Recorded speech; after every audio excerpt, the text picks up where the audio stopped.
राधा वल्लभ श्री हरिवंश वृंदावन धाम की जय। पूज्य गुरुदेव भगवान की जय। श्री जी की अनंत कृपा आप सभी पर बनी रहे। सबसे पहले तो आपको पवित्र एकादशी की हार्दिक मंगल बधाइयाँ। उससे पहले मैं माफ़ी चाहूँगी, पवित्रा बनाने का वीडियो मैं अपलोड नहीं कर पाई क्योंकि मुझे पवित्रा बनाने का घर में टाइम ही नहीं मिला। कल अचानक से हम श्रीधाम वृंदावन चले गए, हम भी वहीं से पवित्रा खरीद कर लाए हैं। तो अब बात कर लेते हैं हमारे राधा वल्लभ संप्रदाय में हम श्री कृष्ण जन्माष्टमी कैसे मनाते हैं। देखिए, हमारे राधा वल्लभ संप्रदाय में निकुंज की उपासना है। यहाँ हमारे लाडली लाल, हमारे युगल सरकार हमेशा एक दूसरे के गले में बाहें डालकर विचरण करते रहते हैं, कभी एक दूसरे से अलग नहीं होते। तो हमारे जितने भी त्यौहार, जितने भी उत्सव होते हैं, हम अपने श्री जी और अपने लालजू दोनों के साथ मनाते हैं। अब जैसे जन्माष्टमी पर सभी अपने घरों में ठाकुर जी का अभिषेक करते हैं, लेकिन हमारे राधा वल्लभ संप्रदाय में हम श्री जी और ठाकुर जी हम दोनों का अभिषेक करते हैं, हम युगल अभिषेक करते हैं। अब बात करें पोशाक की, तो इस दिन हमारे लाडली लाल पीले रंग की पोशाक धारण करेंगे। तो आप जैसे डेली पोशाक पहनाते हैं, उससे अच्छी, उससे हैवी अपने सामर्थ्य के अनुसार पोशाक तैयार कीजिए, क्योंकि स्पेशल पोशाक तैयार करना तो बनता है। हमारे लाडले ब्रह्मांड के रचयिता का जन्मोत्सव है, सृष्टि के जगत के पालनहार का जन्मोत्सव है, तो सब कुछ स्पेशल तो बनता ही है।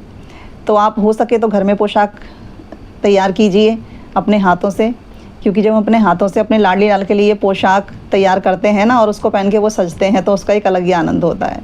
हम तो अपने घर में ही सारी पोशाकें अपने लाडली लाल की तैयार करते हैं, यहाँ तक कि गहने भी हम अपने घर में ही तैयार करते हैं। अगर आपको बनानी आती है तो आप घर में तैयार कीजिए, ज़रूर से कीजिए। और अगर नहीं आती है तो ऐसा नहीं है कि आप बाज़ार से नहीं ले सकते, आप बाज़ार से भी ले सकते हैं।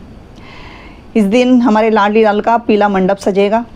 पीले कपड़ों से, पीले पुष्पों से आप खूब अच्छे से मंडप सजाइए, अपने घर को सजाइए और अच्छे से अच्छी आप डेकोरेशन कीजिए, जैसे आप त्योहारों पे, दिवाली पे करते हैं वैसे ही। अब बात करते हैं व्रत और उपवास की।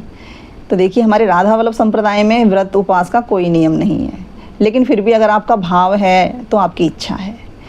लेकिन ये बात याद रखिए कि व्रत और उपवास के कारण हमारे लाडले के जन्मोत्सव के उत्सव में कोई कमी नहीं होनी चाहिए। जैसे होता है ना कि हमने आज व्रत किया है, हमारे यहाँ सर में दर्द है, हम चुप बैठे हैं, ऐसा नहीं होना चाहिए। खूब अच्छे से आप उत्साह से हमारे लाडले का उत्सव मनाइए और खूब बधाइयाँ गाइए, खूब मंगल गीत गाइए, खूब नाम कीर्तन कीजिए, खूब झूमिए, खूब नाचिए।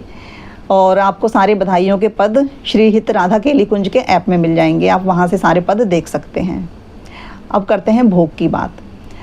तो भोग आप घर में ही लाडली लाल का तैयार कीजिए, क्योंकि हमारे पूज्य गुरुदेव भगवान बाहर से भोग के लिए बिल्कुल मना करते हैं। बाहर के भोग में कितनी शुद्धता है, कितनी नहीं है, ये हम सब नहीं जानते। तो आपको जो भी मिठाई बनानी आती है आप अपने घर में बनाइए, जो भी पकवान, जो भी मिठाई आपको बनानी आती है। ऐसा नहीं है कि आपको तरह तरह की मिठाइयाँ बनानी नहीं आती है तो आप घर में भोग नहीं लगा सकते हैं। पंजीरी, खीर, सेवई ईज़िली बन जाती है और सभी को आती हैं, तो आप इन चीज़ों का भोग भी लगा सकते हैं। और अगर आपको अच्छी अच्छी तरह तरह की मिठाइयाँ बनानी आती है तो ज़रूर से बनाइए और ज़रूर से अपने लाडली लाल के लिए भोग लगाइए। अब बात करते हैं जन्म की। जैसे होता है ना कि कई लोग अपने घरों में खीरे में या फिर तरबूज में, खरबूजे में ठाकुर जी को रखते हैं और जन्म करवाते हैं। हमारे राधा वल्लभ संप्रदाय में ऐसा नहीं है। हम हमारी श्री जी और हमारे लालजू दोनों का खाली जन्मोत्सव ही मनाते हैं, जन्म नहीं करवाते हैं।